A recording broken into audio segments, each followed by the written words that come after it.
বান্দরবনের কেওক্রাডং এই রোডে দেশের সবচেয়ে স্কিলফুল রাইডারগুলো এসে দুর্ঘটনার সম্মুখীন হয়ে থাকেন, কিন্তু এর সৌন্দর্য।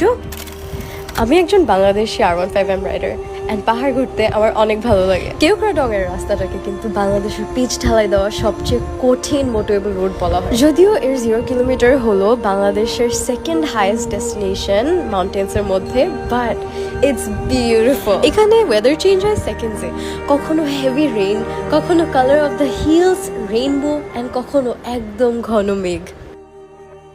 আমরা অনেকেই লাইফের অনেক রেসপন্সিবিলিটিস নিয়ে ব্যস্ত থাকি, কিন্তু লাইফে যদি সময় হয় অবশ্যই একবার এখানে ঘুরতে যাবে। যখন আমার বয়স 13 বছর, আলহামদুলিল্লাহ আব্বু আম্মুর সাপোর্টে তখন আমি একটা বিজনেস রান করা স্টার্ট করি।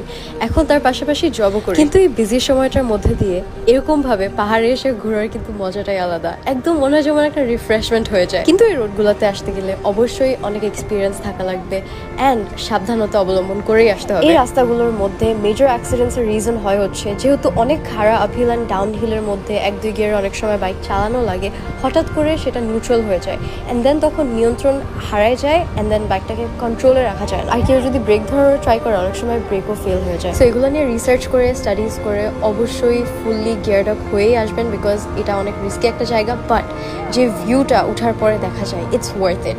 আনফর্চুনেটলি ওখানে ড্রোন শটস যেটা হাইস্ট পয়েন্টে আমাদের নেওয়ার কথা সেটা আমরা নিতে পারিনি, বিকজ আমরা এখানে আসার আগে একটা আর্মি চেকপোস্টে আমাদের ড্রোনটা আর্মি রেখে দেয়। সো আনফর্চুনেটলি ওখানে শটস আমরা নিতে পারিনি, but it was the most beautiful place to be ever seen by a human I.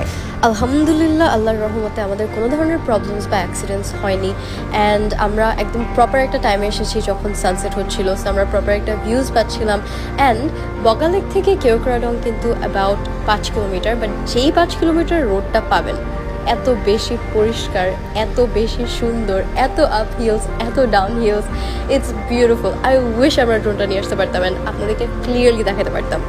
যারা এখানে এসেছেন তারা এক্স্যাক্টলি জানবে যে আমি কিসের কথা বলছি, বাট এই জায়গাটাতে রাইড করার পরে আপনার কাছে বাংলাদেশের আর কোনো রোডই কখনো ডিফিকাল্ট লাগবে না, এক্সেপ্ট ফর তিনদুম।